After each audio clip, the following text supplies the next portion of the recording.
ये क्या हो रहा है? नहीं ये सब मिथ्या है। ये मिथ्या है। ये मिथ्या तुम्हारा अहंकार है दुर्योधन। मिथ्या ये सभा है। सत्य तो वो है जो तुम कभी समझ ही नहीं पाए। वो सत्य जो मैंने अभी तुम्हें दिखाया।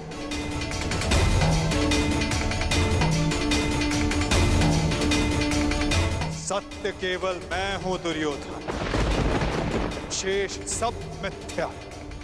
ये सब माया है। तुम साधारण मनुष्य हो और कुछ नहीं हो।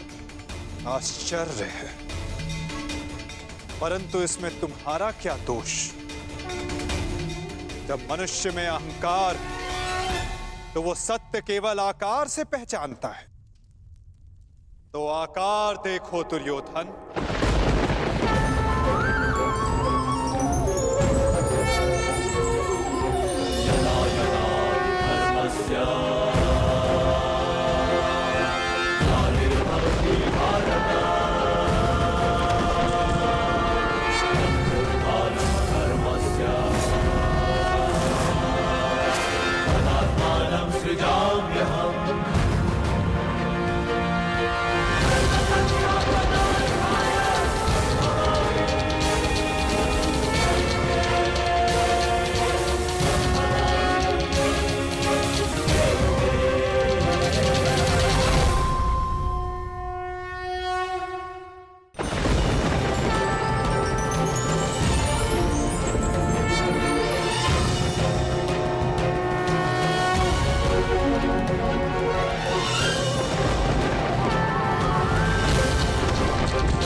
मैंने शांति दी दुर्योधन और तुमने स्वीकार नहीं की। मैंने मैत्री दी, परंतु अपने अहंकार के आगे तुम्हें मैत्री का मूल्य समझ नहीं आया।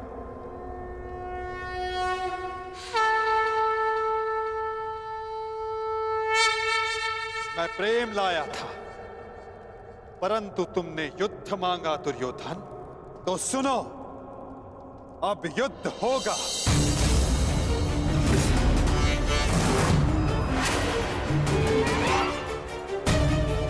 मैं जीवन का संदेश लाया था, तुमने मृत्यु का विकल्प चुना, तो मैं मृत्यु दूंगा।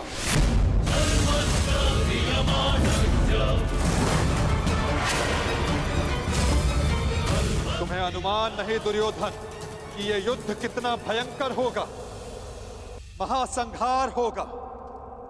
पापियों के प्रत्येक भागीदार का अंत होगा ये महाभारत।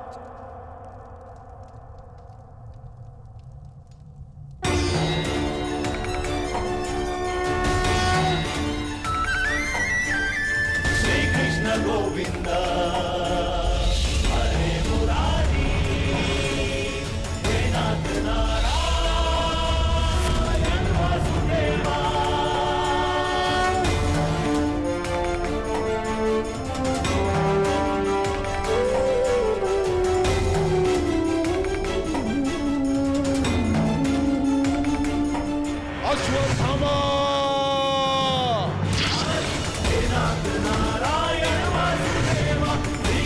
गोविंद हरे मुरारी, हे नाथ नारायण वासुदेवा। श्री कृष्ण गोविंद हरे मुरारी। बाण संधान करो पार्थ, मुक्त करो राधे को। हरे मुरारी, हे नाथ नारायण वासुदेवा। श्री कृष्ण गोविंद हरे मुरारी, हे नाथ नारायण वासुदेवा। सभा में इतनी शांति क्यों है? कोई बताएगा मुझे आखिर हो क्या रहा है? सत्य देखने के लिए तन के दृष्टि की नहीं, मन के दृष्टि की आवश्यकता होती है धृतराष्ट्र। नियति ने तुम्हें दृष्टि नहीं, परंतु आज इस क्षण के लिए मैं तुम्हें दृष्टि देता हूं। कदाचित तन की दृष्टि से देखकर तो मन की दृष्टि का सत्य समझ पाओ धृतराष्ट्र।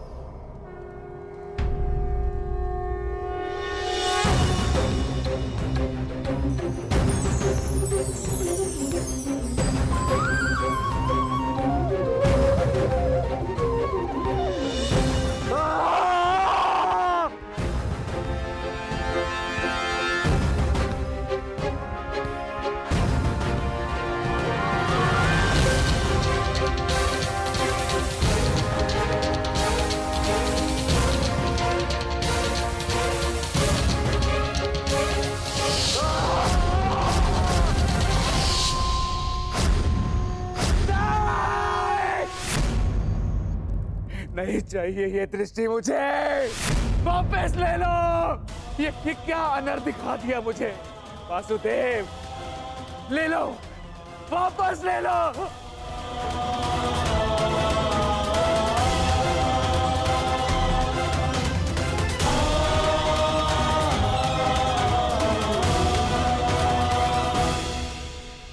जो सबने देखा वही अंत है और वही नया प्रारंभ। परंतु ये आप सबको स्मरण तब होगा जब ये वास्तविक में आप सबके साथ घटित होगा।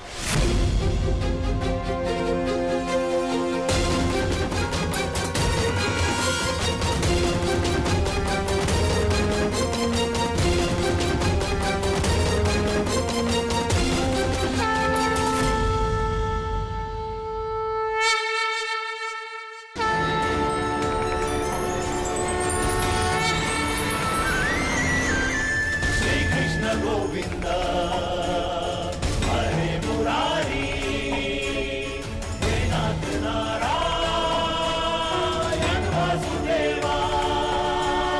श्री कृष्ण गोविंद हरे मुरारी हे नाथ नारायण वासुदेवा। मैं वासुदेव इस महायुद्ध, इस महाभारत की घोषणा करता हूं।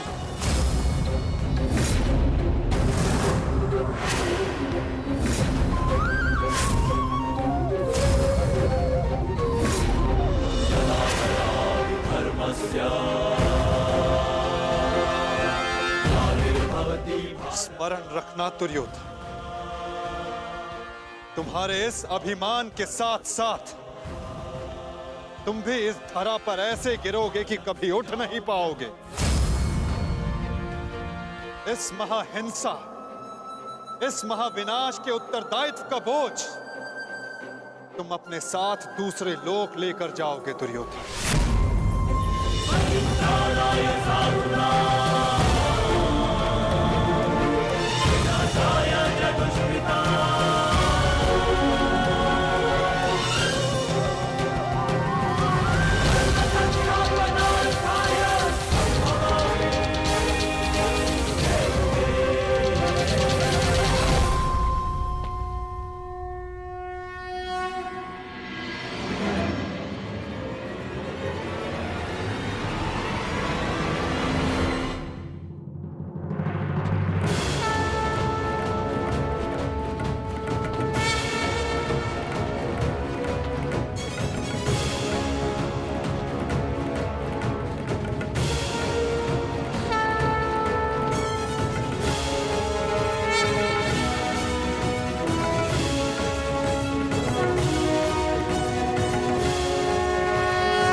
केशव,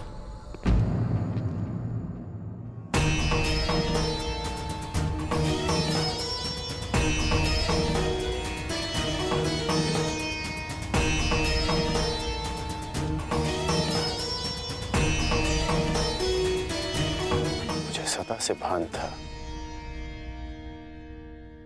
कि आप साधारण मनुष्य नहीं हैं।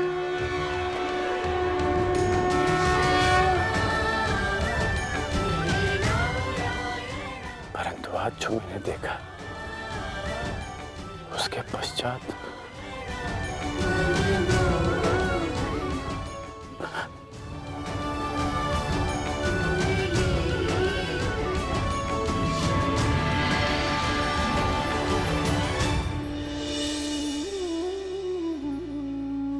मेरे साथ आओ मित्र। ये स्थान अब वार्ता करने के लिए उचित नहीं रहा। यहां शब्दों का कोई मोल नहीं। यहां शब्द केवल सुने जाते, समझे नहीं जाते। आओ मेरे साथ।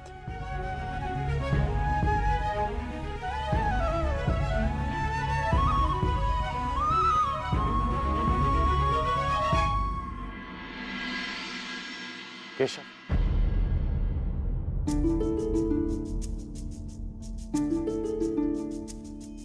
शांति न्याय एक बार आप मेरे सारथी बने थे, आज ये गौरव मुझे दीजिए केशव। बुद्धि कर्म प्रीति में तुम्हें सारथी के रूप में पाकर गौरवान्वित तो मैं हो जाऊंगा मित्र। कृष्णा कहो या कर्ण कहो, है दोनों एक समान। ठीक है। कृष्णा कहो या कर्ण कहो, है दोनों एक समान।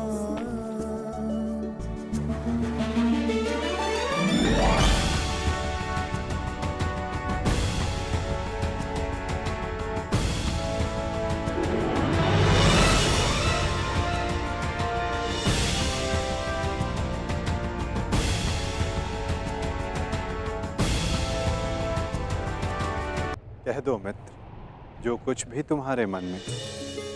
आप ही पढ़ लीजिए ना केशव कि क्या है मेरे मन में।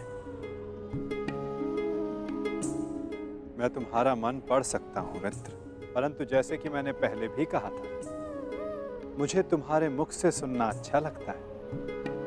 अब कह भी दो मित्र, क्या है तुम्हारे मन में? इस समय जो मेरे मन में चल रहा है वो ये है कि आपने मुझे पांडवों के पक्ष में आने का प्रस्ताव दिया था। हाँ, और तुमने उस प्रस्ताव को अस्वीकार कर दिया था। हाँ, परंतु मैंने कभी नहीं सोचा था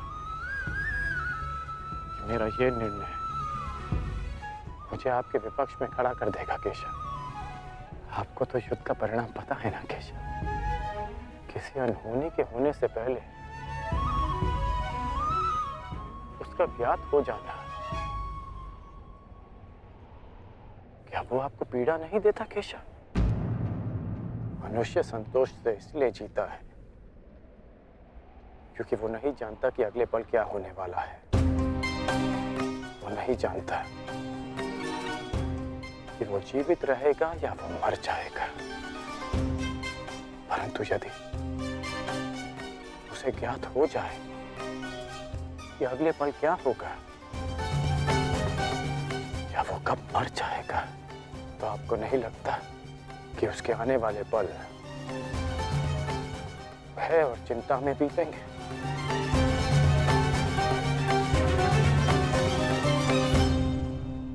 ये सोच पर निर्भर करता है अंगराज। यदि मनुष्य को अपना अंत ज्ञात हो तो हर वो क्षण जिसे हम व्यर्थ करते हैं उन क्षणों को जिया भी जा सकता है। इस नदी को देख रहे हो, इस बहती नदी को पता है कि अंततः इसे सागर में जाकर मिल जाना। अधिक ज्ञान पीड़ादायी नहीं होता मित्र। अधिक ज्ञान उचित निर्णय लेने में सहायता करता है। यदि तुम्हें भी भूत और भविष्य का कुछ अधिक ज्ञान होता तो कदाचित तुम भी अधिक न्यायपूर्वक निर्णय कर पाते। आपका मंतव्य यही है ना कि पांडव उचित हैं और दुर्योधन अनुचित?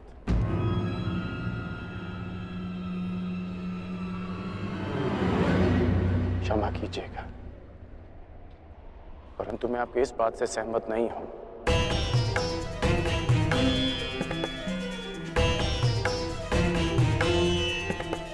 मुझे लगता है केशव कि दोनों अपने अपने स्थान पर दोषी हैं।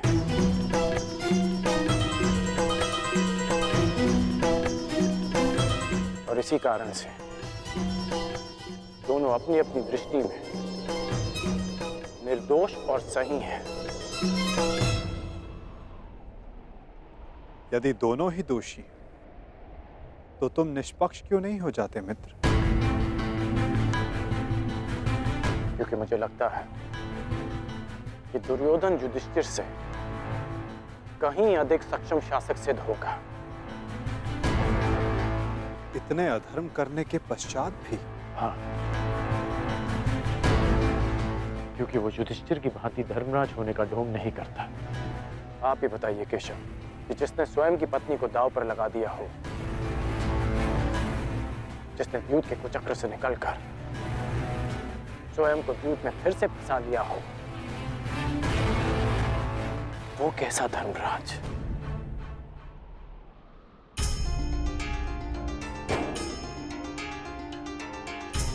युधिष्ठिर की असमर्थता के कारण राजकुमार युधिष्ठिर, मेरे शौंड की रक्षा कर लीजिए।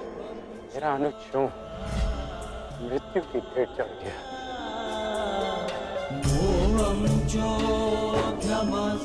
जब मुझे सूत पुत्र कहकर रंगभूमि की स्पर्धा में भाग लेने के लिए अयोग्य घोषित कर दिया गया था, राजकुमार के साथ द्वंद्व की अनुमति एक सूत पुत्र को नहीं दी जा सकती।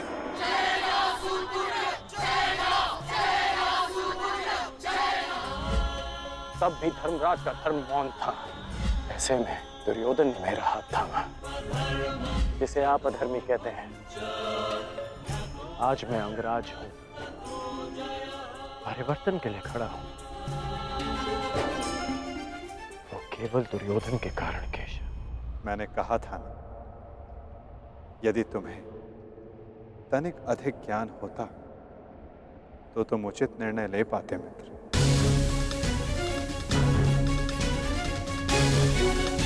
मैं समझा नहीं। तुम सदा स्वयं को सूत पुत्र समझते आए होकर, और यदि तुम्हारा ये ज्ञान मिथ्या हुआ तो? मिथ्या? हाँ कर, क्योंकि तुम्हें तो पता ही नहीं कि तुम वास्तव में हो कौन। मुझे ज्ञात है कि मैं कौन हूं, और मुझे गर्व है कि मैं अधिरथ पुत्र कर्ण हूं, राधे पुत्र कर्ण हूं, सूत पुत्र कर्ण हूं।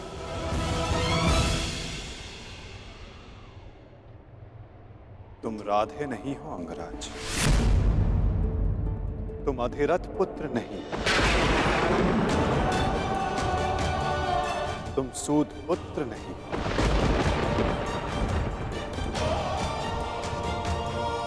तुमने कभी ये नहीं सोचा कर्ण कि एक सूत पुत्र के शरीर पर दिव्य स्वर्ण से मढ़ित कवच और कुंडल क्यों है?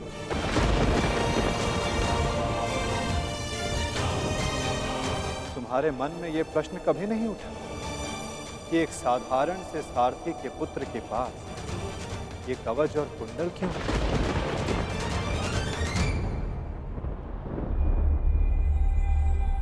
क्या तुम ये सोचकर कभी व्याकुल नहीं होते कर्ण कि तुम शेष से इतने भिन्न क्यों हो? तुम सूर्य पुत्र कर्ण, सूर्य पुत्र कर्ण, सूर्य पुत्र कर्ण, सूर्य पुत्र कर्ण।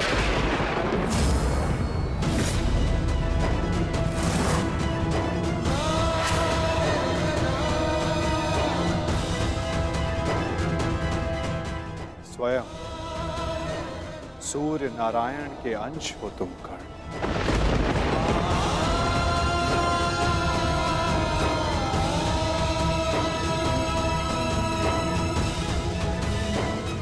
यह सत्य है, मेरे पिता अधिरथ हैं, और मेरी माता राधा। सत्य से भागो मत कर्ण, और सत्य यही है कि अधिरथ तुम्हारे पालक पिता हैं। तुम उन्हें गंगा किनारे मिले थे, कभी सोचा नहीं कि क्यों सूर्य का तेज तुम्हारे मुखमंडल पर रहता है? कभी अनुभव नहीं किया मित्र कि क्यों सूर्य का ताप तुम्हारे शरीर पर स्निग्धता का अनुभव कराता है? तब भी समझ नहीं आया तुम्हें जब दिग्विजय करते समय पांचाल युद्ध में क्यों शत्रु पक्ष पर सूर्य देव का ताप बरस रहा था? क्योंकि तुम अधिरथ पुत्र नहीं, तुम सूर्य देव का आशीर्वाद हो कर्ण।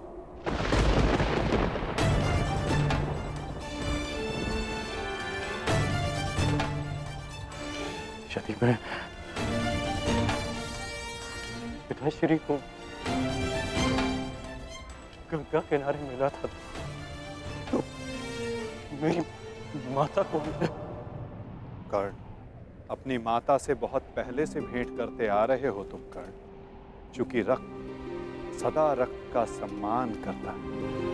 कभी सोचा है कि वो कौन है जिनके समक्ष आते ही तुम्हारी दृष्टि उनके पांव की ओर चली जाती है? वो कौन है जिनसे हर युद्ध से पूर्व उनका आशीष लेने का तुम्हारा मन करता है? कौन है कर्ण जो सदा तुम्हें अपने पुत्रों के समान प्रेम करती है? वो कौन है जिनकी आंखें तुम्हें देखते ही भर आती हैं? अर्जुन से द्वंद्व होने के पश्चात भी तुमने कभी पांडवों का अहित नहीं चाहा, कभी उनकी रक्षा की, कभी उन्हें चेतावनी दी। क्यों कर्ण? इसलिए नहीं कि तुम न्याय चाहते थे, अपितु इसलिए कि तुम्हारी धमनियों में बहता हुआ रक्त तुम्हें पुकार रहा था। हाँ कर्ण, तुम राधे नहीं कुंती पुत्र हो।